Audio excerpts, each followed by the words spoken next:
Hello, welcome. In this short video, let us look at the response of a linear time invariant system to a complex exponential input. That is, we are looking at response of a linear time invariant system to a complex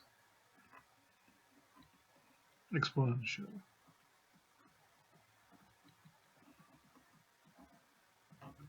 That is, when the input is exponential of j omega naught n to a linear system that is characterized by impulse response h of n, then the output is given by y of n equal to h of e power j omega naught.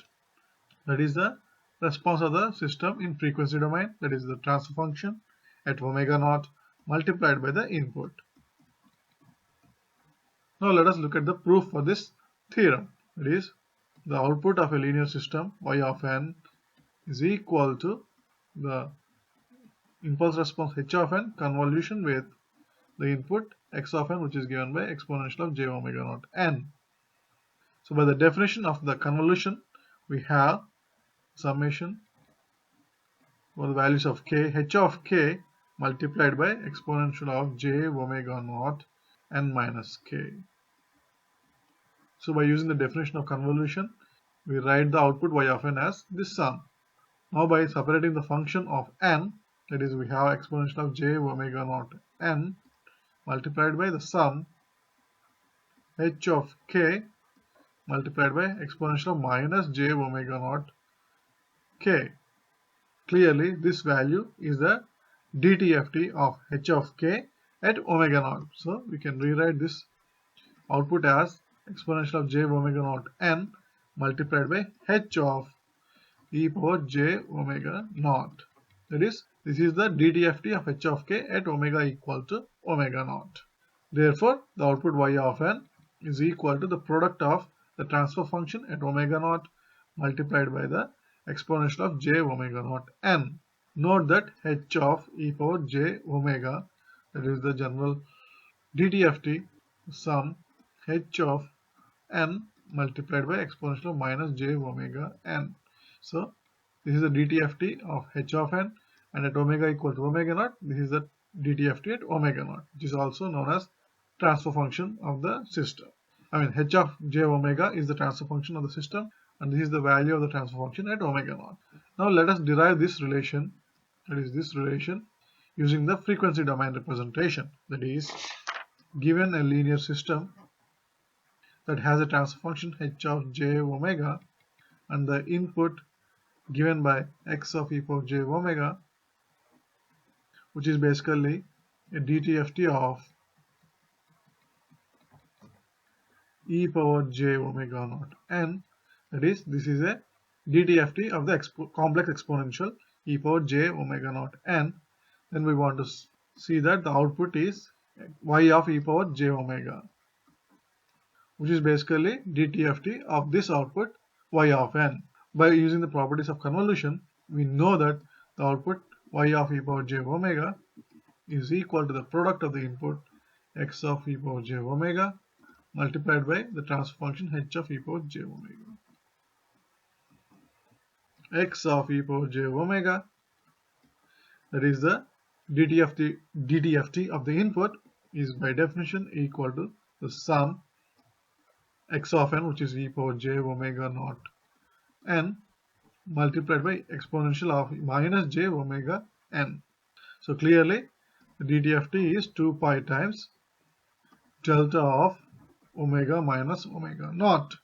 That is, this is the dTft of the complex exponential. So x of e power j omega, that is the input in frequency domain, is this delta function. Now the input in frequency domain is given by 2 pi times the delta function, delta of omega minus omega naught. Now by using the definition of the output in frequency domain, that is y of e power j omega equal to x of e power j omega multiplied by h of e power j omega. And since x of e power j omega is equal to 2 pi times delta of omega minus omega naught, and we have h of e power j omega. and then we can determine the output y of n in time domain as the inverse dtft of, it is inverse dtft of y of e power j omega, which is by definition equal to 1 by 2 pi integral minus pi to plus pi y of e power j omega multiplied by e power j omega n d omega. And now by using this result, it is 2 pi times delta function at omega minus omega naught into the transfer function. We have 1 by 2 pi integral minus pi to plus pi 2 pi times delta of omega minus omega naught multiplied by h of e power j omega multiplied by e power j omega n d omega. And since we have a delta function in the integral, we can rewrite the result as, and of course 2 pi's cancel each other, and since we have a delta function, we can use the shifting property and rewrite the solution as h of e power j omega naught multiplied by exponential of j omega naught n, because we replace all the omegas with omega naught. Therefore, the output in time domain, that is y of n, is the product of the transfer function at omega naught with the input exponential of j omega.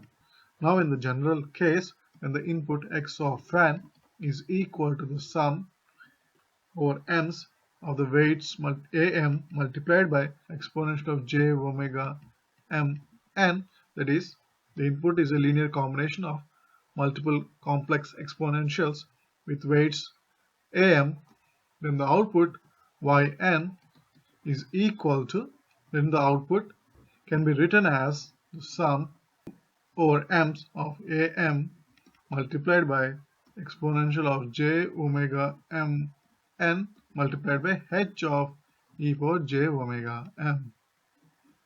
That is, the transfer function at omega equal to omega naught is replaced by another transfer function that has values at each of the omega m's. That is, the input, when the input is a linear combination of complex exponentials, the output is also a linear combination of these complex exponentials, except that the weights am are multiplied by the values of the transfer function at omega m. Thus, when the input is a complex exponential or a linear combination of complex exponentials, the output has a simplified form. Thanks for watching.